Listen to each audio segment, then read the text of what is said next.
Welcome back for another RBP. It's me, Ross Bolen, here with Jared Borislow, a.k.a. J-Bone. Bone Man, say hi to the people. Hello, I am J-Bone. I'm here. I'm J-Bone, and I'm here. J-Bone. Speaking of the people, we need to clear something up. Yes, it was funny that I didn't have a toilet seat on my office / master bedroom toilet at Bolen Media. And yes, it was funny when one of you sent us one, which is now attached to the toilet. We have a toilet seat again. A very nice gesture of them. Like normal people. But now that we've received 3 toilet seats in the mail, the most recent of which I'm holding is pink and padded, we are good. No more toilet seats, please and thank you. Wait. That thing's padded? Yes, it's padded. Soft acolchado de. Says on the thing. Comfortable, cushioned seat. Easy clean and change. Removes for cleaning, which you love. You love that. It's round. But this is the third in a row that doesn't fit the seat that we've got, which is more of an oval shape, I would note. Please stop sending them, but if you're going to send them, an oval-shaped one would do nicely. We are actually going to give away this pink one on patreon.com/Ross Bolen podcast. For those of you who are supporting the show with a minimum $5 pledge monthly, just $5. You blow $5 on some dumb shit every month. Reallocate those funds to patreon.com/Ross Bolen podcast to make sure this podcast lives on. Maybe one day Jared and I can even pay each other what we'd fetch elsewhere. And you'll have the once-in-a-lifetime chance at winning this brand new, still in the package, pink toilet seat. Hell, Jared and I'll sign it. Just now, the cover here, so you don't have to, have your actual toilet seat signed. That'd be weird. So you think the cover is the place to sign? Because then they could kind of hide it usually, because, a lot of people don't ever put the cover down. I don't know. We'll figure it out. We'll decide where to sign it. You can decide. The winner can tell us where they'd like us to sign it, which we will pick at random from patreon.com/Ross Bolen podcast before the month of July is out. So, it'll be a signed, autographed, one-of-one toilet seat NFT. This is the best incentive we've ever had to join the Patreon. You get a new episode of RBP every single Friday that nobody else hears outside of Patreon, but a signed toilet seat? Yeah, it's beautiful. It's beautiful. It's a Mayfair for your sense of style. Not a sponsor. Wait. Hashtag non-spawn. How many people are matching their toilet seat to their style? I think really stylish people. We care. I'm putting myself in that group. Now, is this the kind of person who brings their toilet seat with them? We talked about this in the past, bringing a toilet seat with you as you go and replacing the existing one with yours.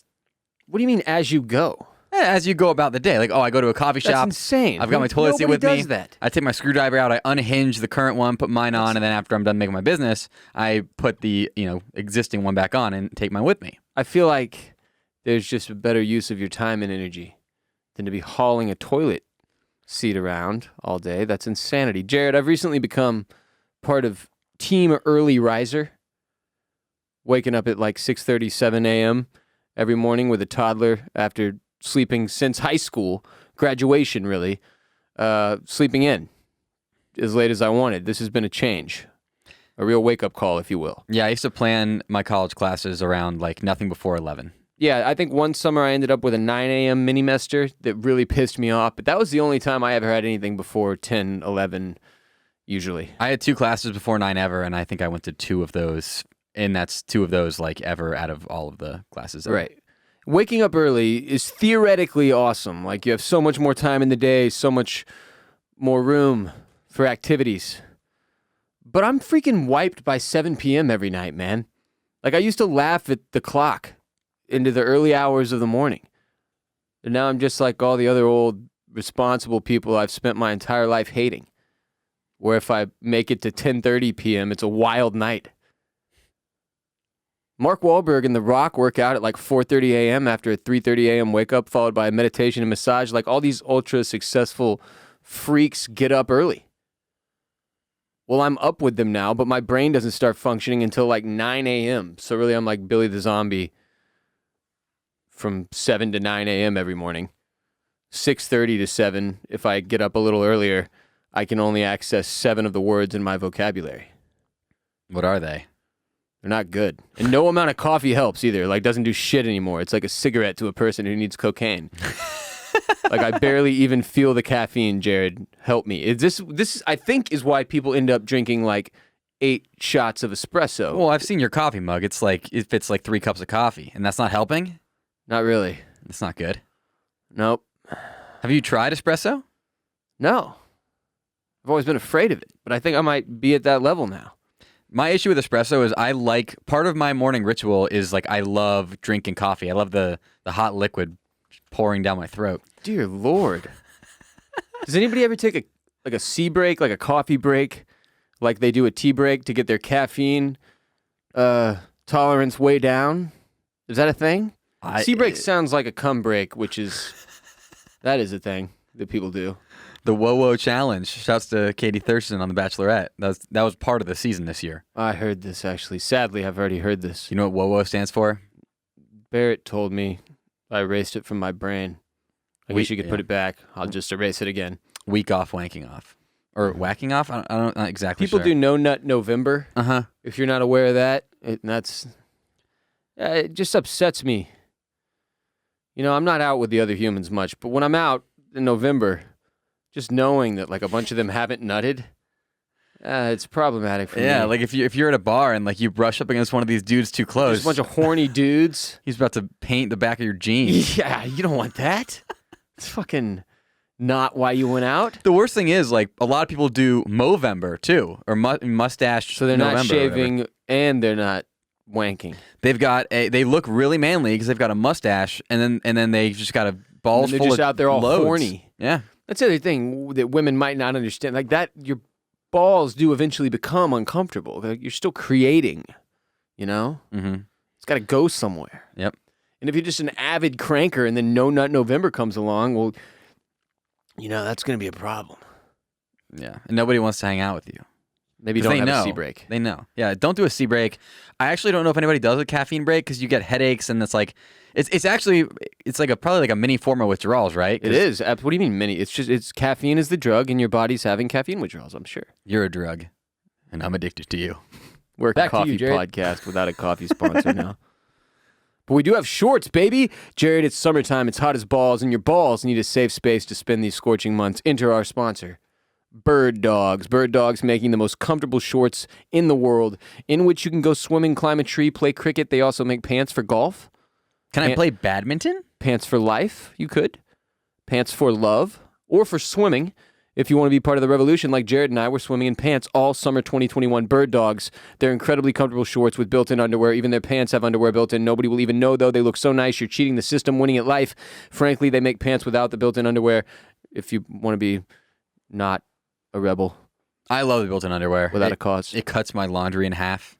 And what's more, Jared, do you remember when you were a little kid and you'd go to a fast food restaurant and get a toy with your meal? Mm-hmm.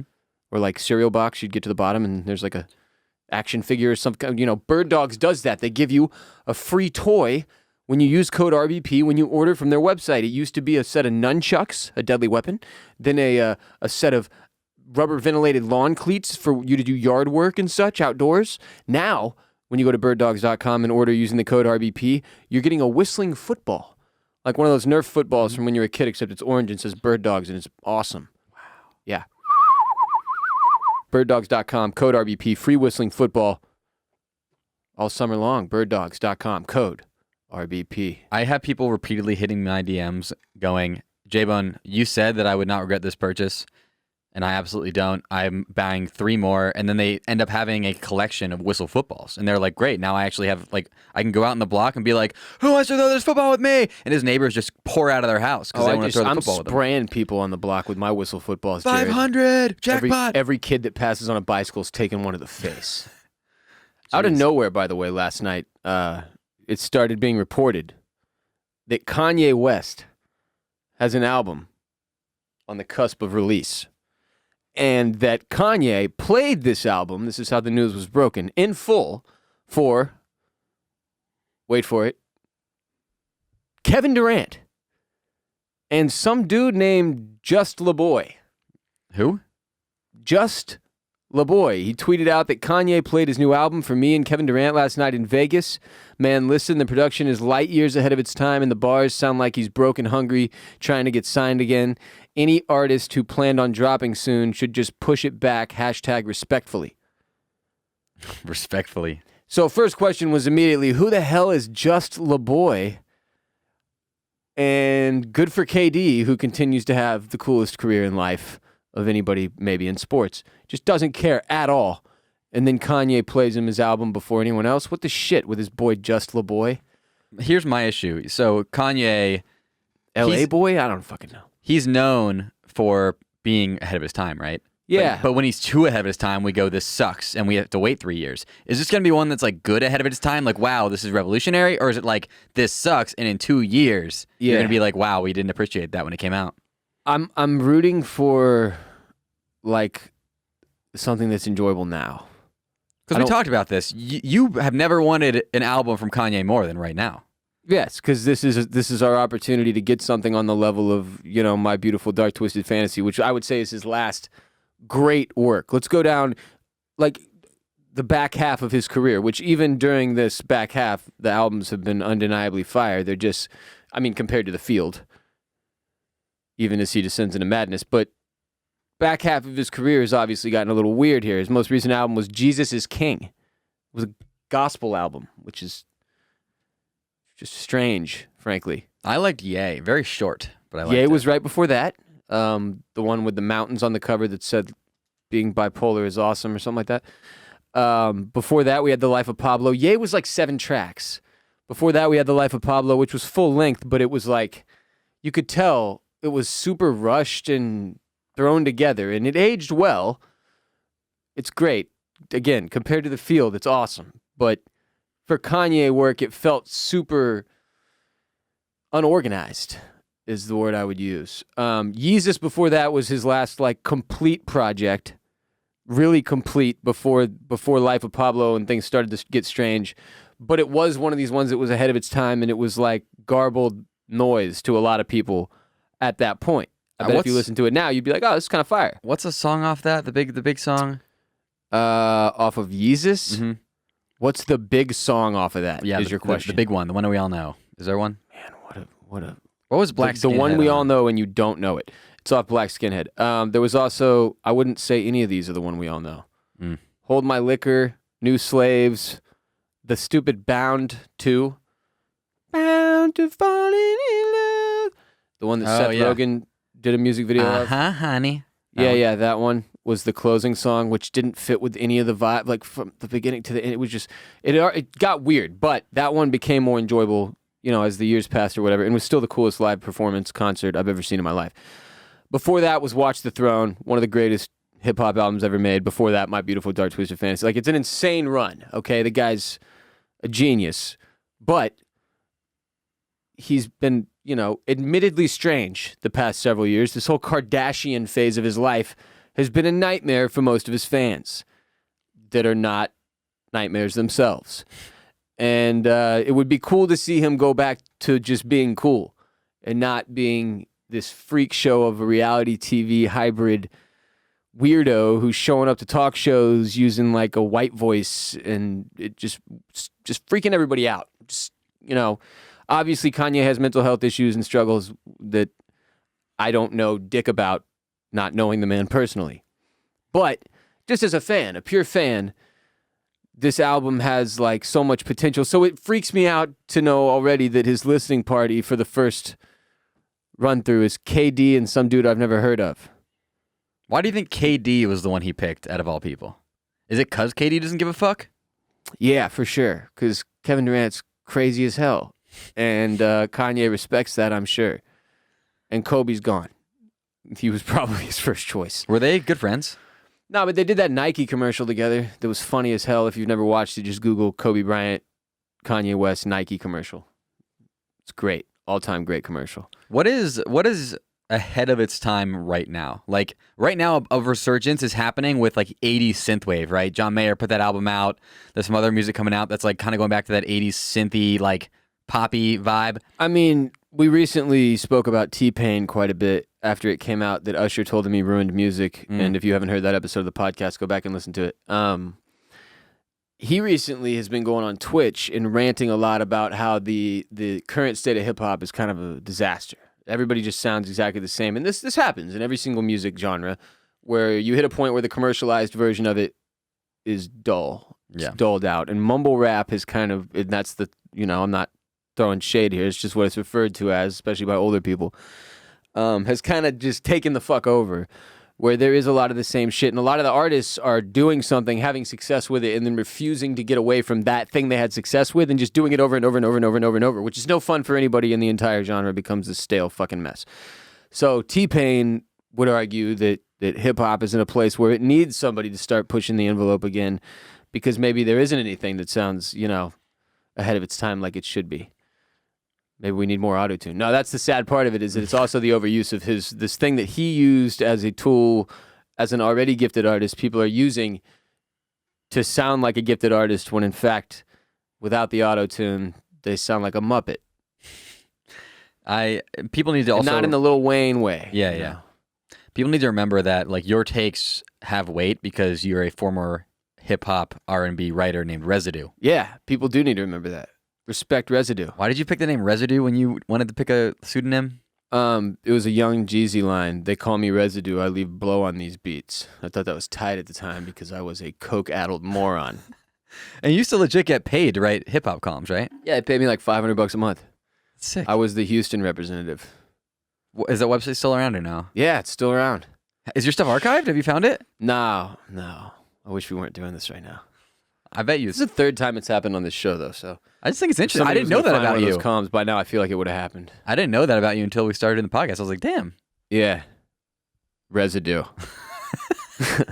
Anyway, the whole reason we have an opportunity here is like there was some girlfriend he had that he broke up with right before 808s and Heartbreak got made, just like he broke up with Amber Rose right before My Beautiful Dark Twisted Fantasy got made. You got to imagine that the Kim breakup results in some form of greatness. So I'd say the odds that this album is actually fire are higher than the last few drops we've had from him. Is it going to be awkward, though? Is he going to have some really weird take about Kim and like call her a bitch and stuff? It seems like it's in his wheelhouse. I don't know if he'll go Eminem. And there was his ex's name was Kim, so it'd just be too... it's a Becky situation for Kim's, and what's the new Karen, Becky, Kim? You don't want to be any of these. My issue with Kanye trying to go ahead of his time is the last time he did that, he got a hologram of Kim Kardashian's dad to say how good of a rapper he was. Yeah, they're getting divorced now, too. So he's not very good at thinking ahead sometimes and looking into the future. I did read that he was dating Irina Shayk, which is, I don't know if you know who she is. She's like Cristiano Ronaldo. She's one of his many exes. And you said that was a line he used to have. Yeah, where he said, I want to see Irina Shayk next to Doutzen. And now he is. Now he is, but maybe not next to Doutzen. I think Doutzen's married. Oh, yeah, probably. Who knows, though? Yeah. Well, I don't know. Honestly, I wouldn't put it past him. Maybe Doutzen's swings with her husband. Who the fuck knows? Maybe she's not married at all. Google it. So what are you going to do when this album comes out? Like, do you have a ritual you do whenever one of your favorite artists puts out a new album? Yeah, well, with this dickhead, it's different because he'll be like, the album's coming out July 31st. And you're like, okay. So around August 14th, I'll check back in and see if it's dropped yet. And it won't have. And then, he'll be like, all right, I got pushed back because of some fucking shit. And now it's, November. Basically, with Kanye, you can't do the album drop thing where you get stoked and listen to it at midnight and then get to like tweet about it and text your friends. Like, he's an asshole. Because maybe, you know what? That was a Kardashian influenced marketing strategy, in my opinion. They were like, you will get more. It doesn't matter how many people you piss off. The people being pissed off is more buzz. Just keep pushing the album. I swear to God, I think that was partially influenced by the mastermind Kardashian, which is actually a Jenner. So maybe this time around he actually gives us a drop date and it drops, because this dude, whatever is the boy, is making it sound like this is an imminent drop. Not like it's months off, like this is the completed work. They've listened to it. It's done. But this is the same Kanye who's put out albums and then literally gone back and edited them and released different versions of tracks in Spotify. So he's one of those dudes where it's like, Yeah. art is never finished. So I don't know, man. We'll see what happens. It's yay. Yeezy season is apparently approaching. And apparently it's going to be so hardcore, according to LeBoy, that it's not even going to be a season. It's going to be Yeezy era. Yeah, I would have thought we would have already had that at this point. I would think so, too. I would think so, too. Jared, wouldn't it be great if there was a pocket-sized guide that helped you sleep, focus, act, and be better, and forget all the troubling segments we just did? There is. If you have 10 minutes, Headspace can change your life. It's our sponsor, Headspace. They have really already technically changed your life because today's episode is brought to you by Headspace. Headspace, your daily dose of mindfulness in the form of guided meditations in an easy-to-use app. Headspace is the one of the only meditation apps advancing the field of mindfulness and meditation through clinically validated research. Whatever the situation, Headspace can really help you feel better. They've got guided meditations for any situation. If you're overwhelmed, they've got a 3-minute SOS meditation for you if you need help falling asleep. They've got a wind down session that their members swear by. And for parents, Headspace has morning meditations that you can even do with your kids if you want. So their approach to mindfulness can reduce stress, improve sleep, boost focus, increase your overall sense of well-being. Jared and I have spent a lot of time over the last several months talking about meditation and how helpful it can be. And if you're like he and I, then you might struggle to find time throughout your day to do that. That's where Headspace comes in and makes it so easy with these easy-to-do guided meditations that really take all the work out of it. You don't have to be searching through YouTube or clicking around to find one that you enjoy. They've got ones backed by 25 published studies on their benefits with 600,000 5-star reviews, over 60 million downloads. They make it easy for you to build a life-changing meditation practice with mindfulness that works for you on your schedule, anytime, anywhere. And because you deserve to feel happier and Headspace is meditation made simple, you should go now to headspace.com/Ross, headspace.com/Ross to support the show and get a free 1-month trial with access to Headspace's full library of meditations for every situation. The best deal offered right now, headspace.com/Ross today. Free 1-month trial. Yeah, I've said this all the time. Every time we do these reads, I say, I did not believe in like mindfulness and meditation. I was like, that's hogwash. There's no way that works. Poppycock. The first time I did it, I was blown away. I like went into this, I told Ross, I went into this weird state. I was in the bed over there in my office. Dude, in mine, I fell asleep. Yeah, I was like, but I wasn't asleep. I was like awake, but I wasn't asleep. And I woke up and I was like, Ross, I just had the weirdest experience. I think mindfulness is real. Yeah, and now I do them all the time. Oh, I know it is now. I've done it many, many more, and they work every single time. Get you some of that mindfulness today with headspace.com/Ross. I have a trash or not trash for you. Okay. One of our listeners named Will on Twitter hit me up requesting a roast of people who drop racks on shoes and then put them in a glass case. So the trash or not trash, we talked recently about toys, people who collect toys and stamps and the like and keep them displayed. But toys in particular are meant to be played with. You know, the argument, of course, coming from me, non-toy collector, is that you take them out of the box and play with them. What the hell is the point of this? Unless you're really going to resell them, which real collectors never do anyway. You can't let go of this stuff. This shit are you going to do? You just buy more. And like, even my version of collecting shoes is Forrest Gump stupid, but at least I'm wearing the shoes. Are there no shoes that you have that you've not worn once? No, I don't do that. If I buy shoes, I wear them. Like I have the Space Jam Jordans on my feet today in remembrance of the OG film that LeBron's sequel will undoubtedly destroy. I've worn lots of shoes, Jenny. Is Forrest Gump still politically correct in 2021? I don't think we've gotten to that point yet. Does nobody care because half the country thinks Tom Hanks is a member of the pedophilic corporate elite? Is that what it is? Yep, I'm pretty sure that's what it is. So I had this happen to me with disc golf. So when I first got into disc golf, there was no real disc collecting community. It was just like you get the disc and you throw it, right? That COVID changed all that, okay? Disc collecting community. Yeah. So there's discs, especially right now in the beginning of disc golf. And again, if you're a first-time listener, not a Frisbee because that is a trademark of the Whammo Corporation. It is. I'm actually upset you even said the trademark on the podcast. I'm sorry. So... yeah, now these like discs are coming out and they're very limited runs, right? Maybe they'll make like 300 of them. And the idea is, in 10 years, oh my God, you have a first run Discmania luster. Right. Blah, blah. The idea is like, wow, this could really be worth some money to a disc collector in a long time. But which it turns out people think about literally every category of good that exists. Mm-hmm. Mm-hmm. So I bought one of these a while back. I was able to get from Sun King Discs. I bought this, one of the coolest discs I think ever made, right? It is a Discraft, I believe it is a Buzz, which is a very popular mid-range that Discraft makes. Probably the most popular, definitely the most popular mid-range disc that Discraft makes. Discraft, mid-range disc. Okay. one of the big brands. I believe it's like 5.4 -1.1 for the flight numbers for you disc golfers listening at home. Mid-range. Now, this disc, the stamp on it was a full disc holographic foil stamp of the Grateful Dead. It was this beautiful artist's rendition of a skeleton with all these flowers coming out of its body, and it says Grateful Buzz. Because it's a Buzz disc. It's a Buzz disc.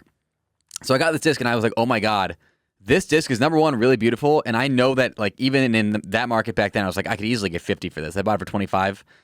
But I was like, honestly, what's the point of having this? I'm not going to easily get 50 for this. I was like, there's no way I'm going to like sell this disc to anybody. I'm not going to display it. Like, I'm not going to put my girlfriend in the position to where I have to ask her if I can display a disc on the wall, which is something a lot of disc golfers do. Okay, and here's the thing. Disc is a different kind, because like you go play with one, you're going to fuck it up. It's going to get 100%. scuffed up. It's going to hit trees. It's going to get splintered. It's going to fucking get scuffed. When it's in your bag, it rubs against the other discs. Sneakerheads, like, we find ways to maneuver and go about our day without even creasing our sneakers, right? So it's like, it is a different ballgame if you're talking about something like a collectible golf club or whatever. That, like, if you go play with a collectible golf club, one that you got special engraved or something, for example, like, you're going to fuck it up. So it's a little bit different. Maybe you do want to display that. Like, I wouldn't knock you if you displayed the one of 300 or whatever Grateful Dead disc, but when it comes to like never wearing the shoes, when shoes are meant for walking, I just don't know if I can get behind that. Yeah, so sadly, to finish my story, I put it in the bag. Everybody I showed it to loved it. After like 3 rounds with it, I was like, I actually don't really like this disc. Like, I don't. So you did play with it? Oh, I played with it just enough to where the disc is not ruined, but like still a lot of scratches on it. And you didn't like it as one to throw? Yeah, I didn't want to. If it didn't have the design, it wouldn't have been in my bag. So I'm like, I'm just gonna take it out of my bag. It's just wasting space. It's only getting more worn. And see, I'm like, in my head, I'm like, how fucking stupid. What difference could it make? A disc is a disc. But no, it's like it's because all my dumbass hobbies have stuff like this. Like, I buy a different mouse for my computer for gaming because it might move my little mouse thing faster. Yeah. I buy different golf clubs because they're the newer version with maybe a more powerful fucking center or whatever. Yeah. I mean, well, people. So yeah, long story short, I'm actually pissed that I ever threw it because I wish I could just display it, but it's already been worn enough to where it's not worth displaying anymore. So you made it the as shitty of a decision purchase wise as you possibly could have. I bet you. I haven't looked it up intentionally. So if that disc right now might actually go for over $200 potentially. I haven't looked it up. And even then, it wouldn't be worth, our 5 minutes here. Let's get that money back. This episode of RBP is brought to you by Felix Gray, the greatest glasses company in the world. I've got a pair on my face right now. This is the West that I'm currently wearing. I've got 2 pairs above my head on the bookshelf here for you to see. I also own the Faraday frames and the Nash, if you're looking for a couple more other than the West on Felix Gray's website. Few pairs of my favorite Felix Grays there that I just named. I have a pair on my face every single night. I've been wearing glasses since I was 12 years old. These are not just any glasses. They're special blue light glasses that protect your ojos from all the bad things that screens bring. Screens, Jared, we cannot live without them, but they're burning our fucking eyes out day by day, hour by hour, minute by minute, and that's where Felix Gray steps in and saves all of our fucking lives. There are a lot of blue light glasses on the market, but to lump them all together is like lumping Honda Civics and Teslas together as cars. Most clear blue light glasses filter 2 to 3% of blue light from screens. Felix Gray, 15 times more. That's a lot. Finally, a pair of glasses designed for the 21st century. Join the over 250,000 people that report noticeable relief from screen time with their glasses. Go to felixgrayglasses.com/RBP to shop glasses that work as hard as you do and support the podcast at the same time. That's FELIXGRAY glasses.com/RBP. If you follow me on social media, you see me wearing these all of the time. They really are incredible. Incredible quality, just as quality as any designer frames you're going to find. Free shipping, free exchanges, 30-day money-back guarantee. FelixGrayGlasses.com/RBP. FelixGrayGlasses.com/RBP. Everything is a screen or has a screen in 2021. Gotta have screen. that. Yeah, I'm not a screen. You're a screen. It's rude. Now it's time for stuff to Wikipedia when you're high. Grab your light, this is stuff to Wikipedia when you're high.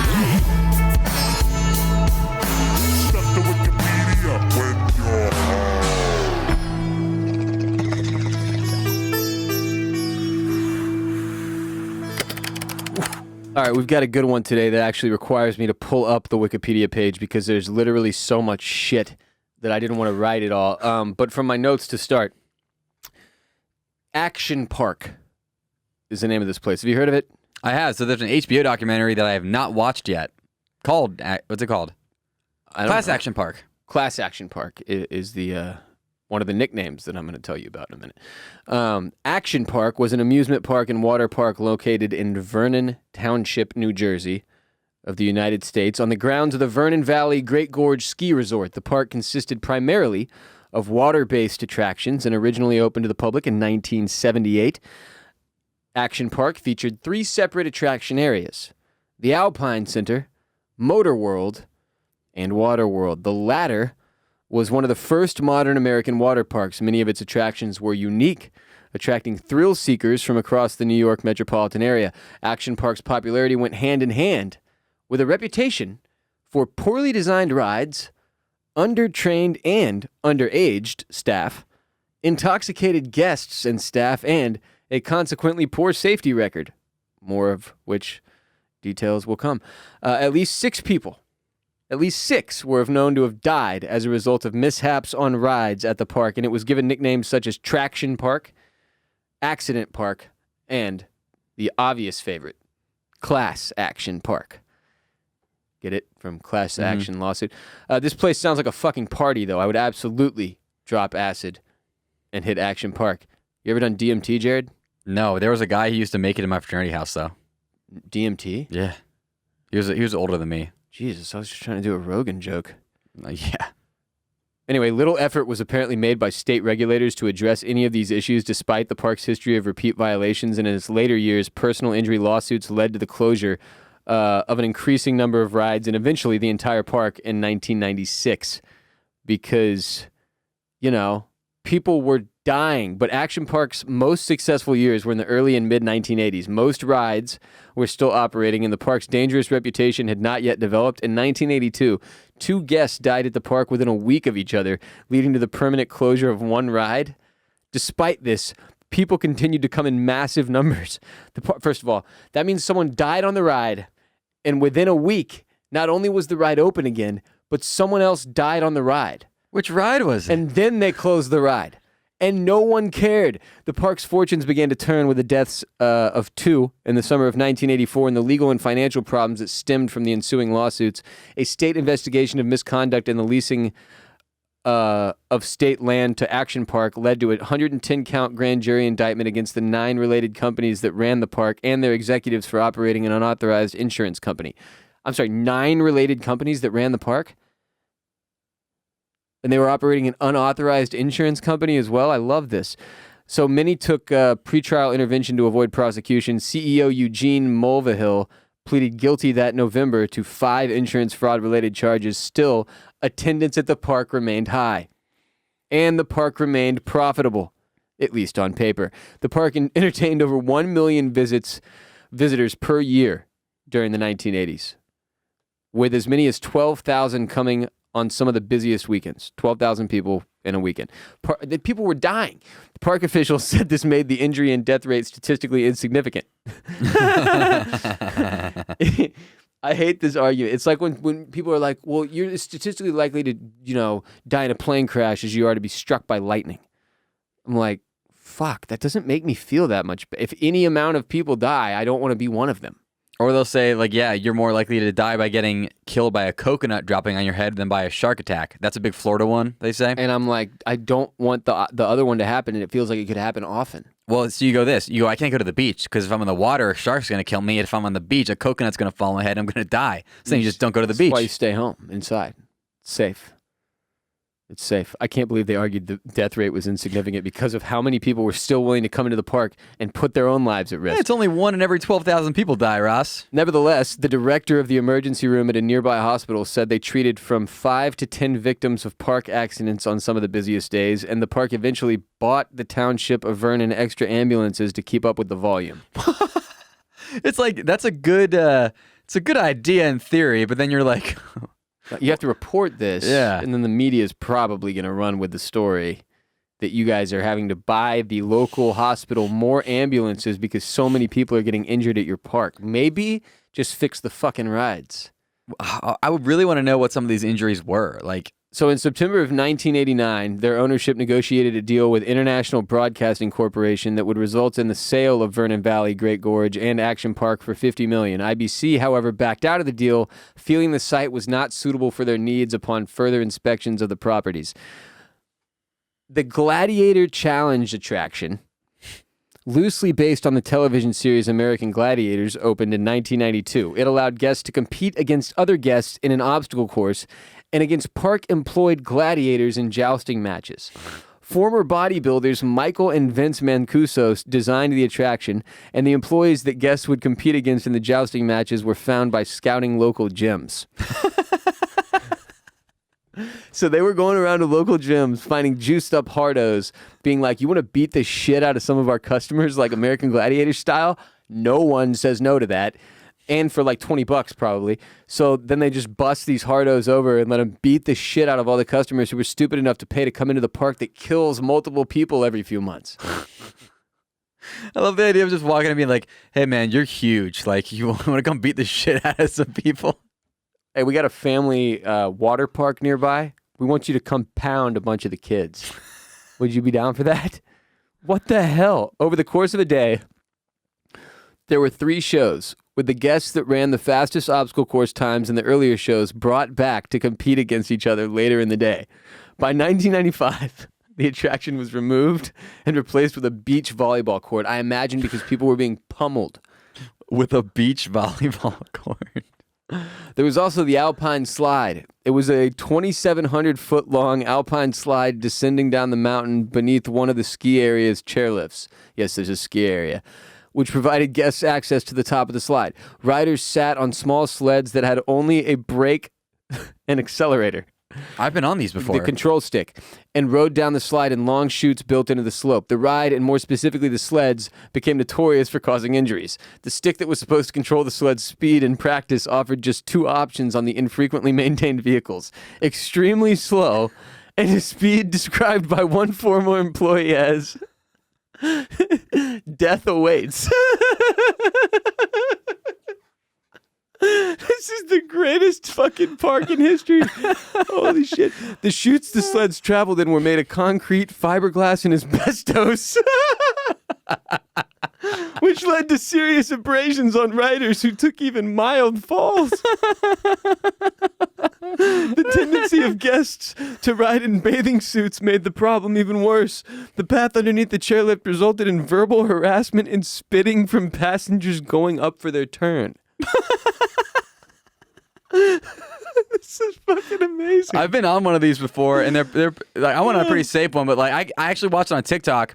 Some chick got like massively whiplash because a guy was going death awaits and she was going super slow, and he slammed into the back of her, and her neck just slapped over the back of it. Oh God.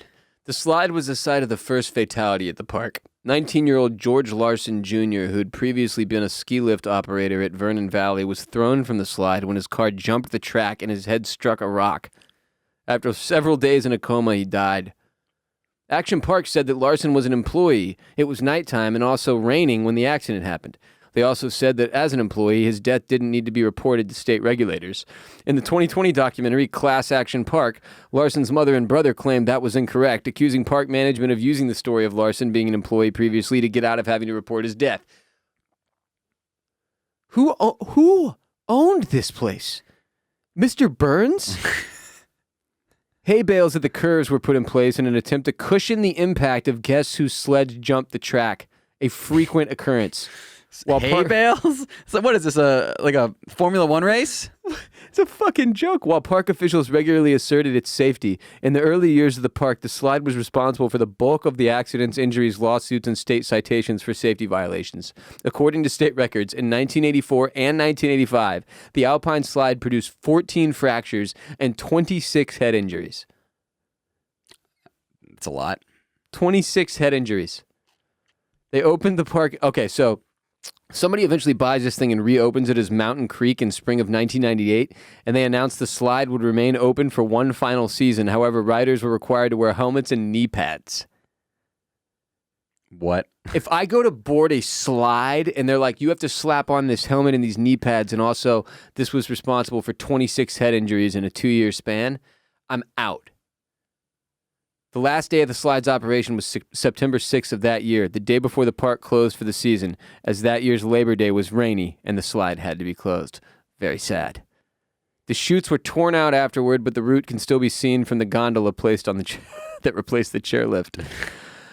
The resort's mountain bike route travels down the site and crosses over a few wooden footbridges that provided access over the Alpine slide. Mountain Creek recently introduced an Alpine Coaster, which combines elements of an Alpine slide and a roller coaster and sounds even more unsafe somehow. They also had a skate park briefly, which existed near the ski area's ski school building, but closed after 1 season due to poor design.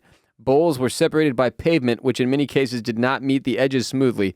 Former park employee Tom Fergus was quoted in the magazine Weird New Jersey as saying that the, quote, skate park was responsible for so many injuries, we covered it up with dirt and pretended it never existed. With dirt. Are they saying that, like, most bowls, it's like a half pipe, right? Like you go up and you go back down. Were these angled so that you could only just fly out of it? Yeah, like they were not correctly shaped. Like they didn't get a person who knew how to build a skate park. They just got, Ted. I don't think they got somebody who knew how to build anything to build anything. Sounds like it. It sounds like it. Personal injury lawyers fucking loved Action Park, Jared. It was their Waterloo, and I don't even know what that means. Well, Austin, the city of Austin, Texas's original name was Waterloo. Is that so? Mm-hmm. Huh. Fun fact. Wow. Waterloo is where Napoleon lost. So maybe Action Park was Napoleon. Well, this thing still exists apparently after receiving a massive overhaul, which included extensively renovating and repairing attractions, especially those deemed either outright unsafe or inappropriate relative to Interwest's vision of the park. Some were removed entirely. I got to be honest, buying this and not bulldozing the entire thing is a mistake. Yeah. You have to start afresh, They reopened as Mountain Creek Water Park, though, as I said, and that's the story of Action Park, perhaps the most ridiculous amusement park in American history.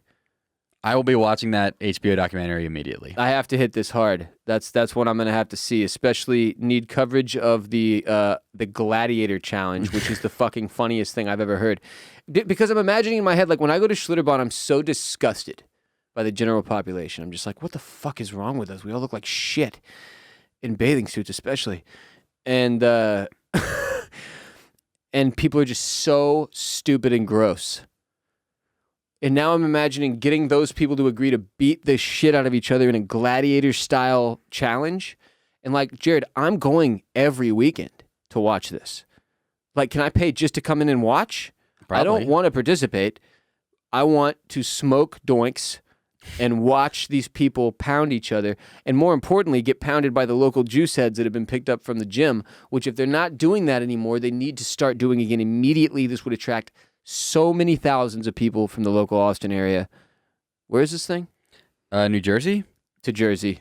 It's funny because I think, relatively speaking, Vernon Township is probably somewhat close to Amish, so you could be smoking doinks near Amish and watching fake gladiators. How about that? That sounds really nice. So you mentioned Schlitterbahn. There's a much more sad story, very similar to this, about Schlitterbahn. Not the one in Texas, the one in Kansas kid City. Getting decapitated?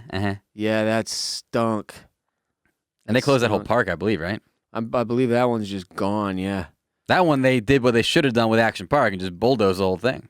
So this one, they had an 18-year-old drown in the tidal wave pool, a 20-year-old drown in the tidal wave pool. One of the visitors had a heart attack that was triggered by the shock of the cold water in the pool beneath the Tarzan swing. It was 50 degrees. That's really cold. Other areas were 70 to 80 degrees in the typical swimming pools, while the Tarzan swing and Cannonball ride were operated by spring water, so it got too cold and someone had a heart attack. A 27-year-old got tipped out of his kayak at the kayak experience. While doing so, he stepped on a grate that was either in contact with or came too close to a section of live wiring for the underwater fans that somehow became exposed, and he suffered a severe electric shock which sent him into cardiac arrest at 27. Many members of the family nearby were also injured, but he died of a shock-induced cardiac arrest because he stepped on a fucking grate that was too close to some wires for a fan. A 15-year-old drowned in the tidal wave pool. How many people drown in the damn tidal wave pool? I've always thought tidal wave pools were kind of dangerous, and this is really, really making me feel like I'm correct about that. And then there was George Larson back in 1980 when his car jumped off the Alpine slide. I don't want to at all speak ill of the dead. So Rest in peace to the dead. rest in peace to the dead and Mr. Larson. They said he went on it at night in the rain. Yeah, but they said that. That doesn't mean it was true. True. Yeah. Because that, imagine like trying to stop normally. It sounds really hard. And then when it's all greased up with rain, it sounds really difficult, if true. All greased up with rain. There was another ride called, God, they had some ridiculous names. The Tarzan Swing, Roaring Rapids, Surf Hill, Kamikaze. Not going on that one. 6 people have died there. Something called the Cannonball Loop. What the hell? They did have dope shit though. Super go-karts. I'm in. Battle action tanks. I'm in. What is this one? For an additional fee, guests could enter a chain-linked fence-enclosed area and operate small tanks for 5 minutes at a time. The tanks were equipped with tennis ball cannons that enabled riders to shoot at a sensor prominently mounted on each tank. If hit, the tank stopped operating for 15 seconds, while other guests often took advantage of the delay to hit the disabled vehicle with more fire. Basically meaning, if you could hit one, and then you could all just keep hitting that one over and over, the person driving that tank couldn't move, meaning the child, hopefully inside of it, would start crying, which is hilarious for everyone. And visitors on the outside could also utilize less costly cannons mounted on the perimeter fence to shoot at the cannons that were inside. When workers had to enter the cage to attend to a stuck or crash tank, which happened often several times a day, they were commonly pelted with tennis balls despite prohibitions against such behavior. This gave the ride a reputation for being more dangerous for the employees than the guests, making it one of the least popular places to work in the park.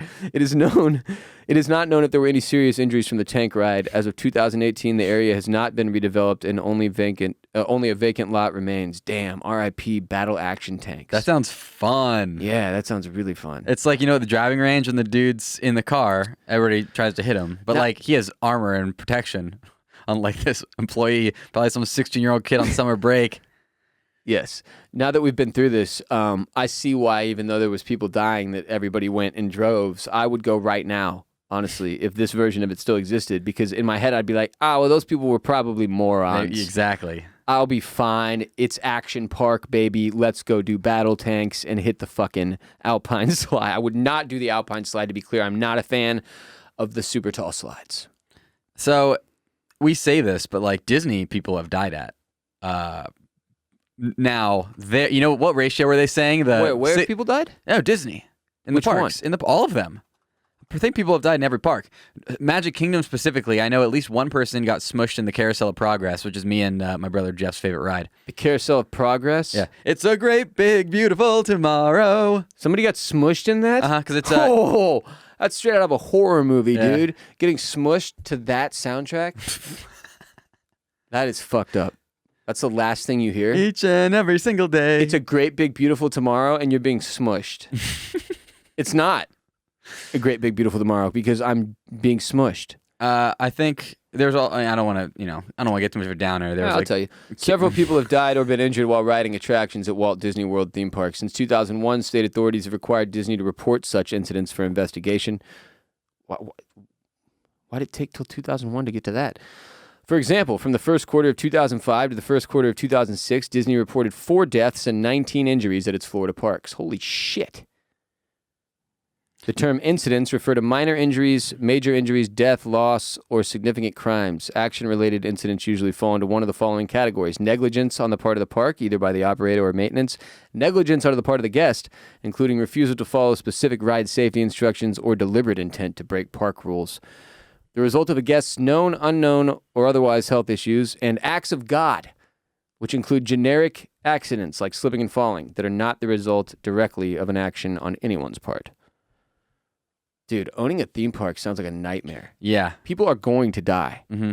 And but we talk about statistical significance. Definitely Walt Disney has a better record considering the millions and millions of people that go there every year as compared to Action Park. I feel like you're legally required to say this as a Florida resident or something. We do get a discount. It's true. Yeah. Speaking of you, our Florida resident here at the Ross Bolen podcast, Jared, you launched a new brand over the past 24 hours. J-Bone! I did indeed. Called Formula Bone. Get it? It's like Formula One, but I And put it's- a B in front of it. For all the F1 fans and Formula One fans out there, you need to follow at Formula Bone on Twitter and Instagram and TikTok. It's the ultimate F1 fans brand. Everybody is saying it, Jared. Everybody. As many of you know, I am now an absolute Formula One super fan. I got into it like most people nowadays from You got watching sucked right in. Drive to Survive on Netflix. You watch that and you're automatically a super fan of Formula One. If you have not watched it, you need to move that to the top of your list immediately. It is so good, and then you can everything I put on Formula Bone will make even more sense to you. Although I do make the brand accessible to people who have no idea about anything about Formula One, like Ross. Right. For example, I don't follow Formula One, so I don't really know what the hell is happening. I've never watched that show, so I didn't know much about this crash that happened over the weekend, other than that there was a crash that happened over the weekend. Jared's video on at Formula Bone breaks that down in a way that even the layman's moron can understand. Me, not knowing the drama and the stories behind the drivers and kind of getting into that stuff in a way that's still relatable to people who haven't even seen it. So, yeah, it's Formula Bone. It's Formula Bone. As someone who recently knew nothing about the sport and now loves it, my goal with Formula Bone is to make breakdown videos, explanation videos, and dish out takes that are funny, entertaining, and insightful for both existing F1 fans and people who don't follow it yet. I'm trying to grow the sport through comedy, Ross. Growing the sport through comedy. That's what I'm trying to do here. We're off to a hot start on Formula Bone, by the way. You're doing it. Thanks to Barstool Big Cat, who threw me a very generous retweet this morning on one of my breakdown videos. The Big Cat RT. If you're a Formula One or Drive to Survive fan, follow Formula Bone. I already got a video out. Check it out. If you want a full breakdown of the Max Verstappen, Lewis Hamilton crash yesterday, the British Grand Prix, let's go. Follow at Formula Bone everywhere. Follow at Jared Borislow everywhere. Follow us on all of our different accounts that we have. At Ross Reacts, by the way. I'm going to start putting my reaction videos onto these accounts specifically. I might change it on Twitter, though, to at Ross Reacts 69 because I had to put a 1 on the end of it. Oh, 100% to put the 69. Yeah, right? Yeah. I'll just take that number back for the public since Tekashi wrecked it like Weinstein wrecked the robe, and we saved that and so many other things because that's what we do here on RBP. We save things. And people. People helping people. Holy pants and shirts. I wish we could have saved some of those Action Park victims. Yeah, I wish we could have too. By the way, a couple of updates. I want to reiterate the mistake I admitted to on Patreon this past Friday. I wore little boy boxers for 2 days before turning back to team boxer briefs. So I've got my balls in a vice like the rest of you again. That's my bad. Nobody wants their testicles stuck to their leg all day, every day. I totally forgot about that element. It was unpleasant. Also, my new credit card strategy is buying things I can't afford and then having to work my ass off to pay the credit card debt off before the interest payments accumulate. This is my new, like, shitto hustle mindset style strategery that I've implemented into my day-to-day. I mean, that's exactly what credit cards want you to do. Yeah, I know. I'm just going to reverse course and buy into it. I need a couple things. I'm also worried the new Pop Smoke album might not be only Pop Smoke. Like, the more I think about it, we have the technology. They did Coachella Tupac. We did Star Wars Princess Leia. She was dead and she was in the movies. I seen it. How the fuck do I know this is actually verses he spit? I'm serious. There's absolutely 1,000%. I guarantee you that some dude on TikTok could go in and make a song that sounds exactly like Pop Smoke using filters and shit. So why the fuck should I believe these are all his songs?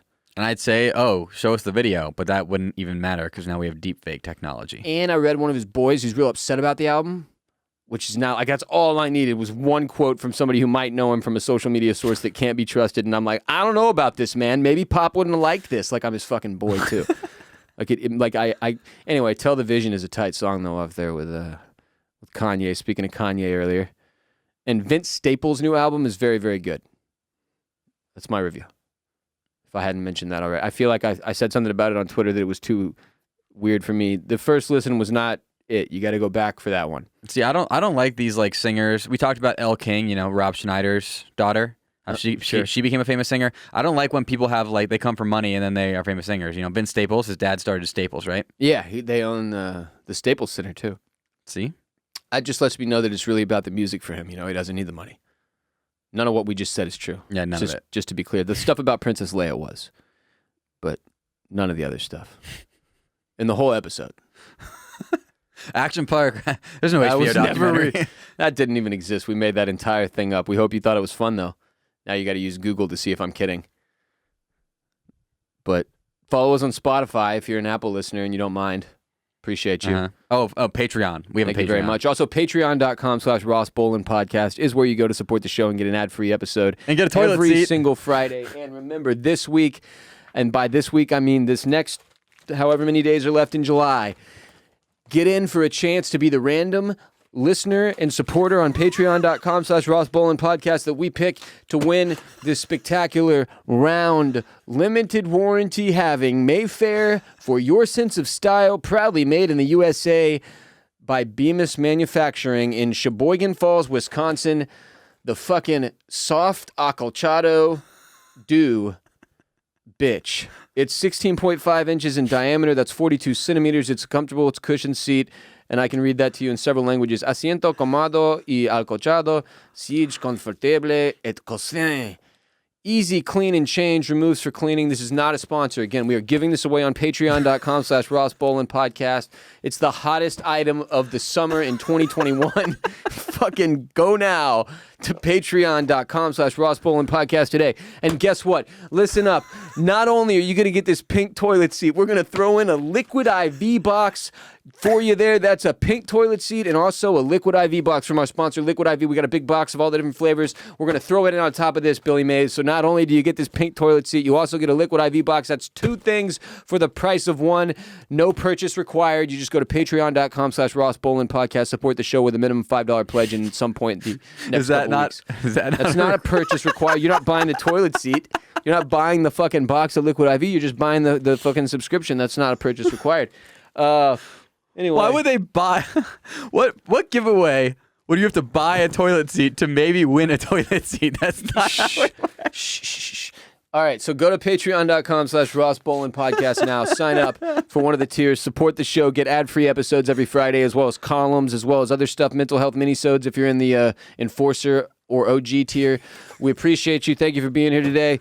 That's what the toilet sounds like when I shake it if you're not watching and you're just listening. That's a brand new, beautiful toilet seat that you could win.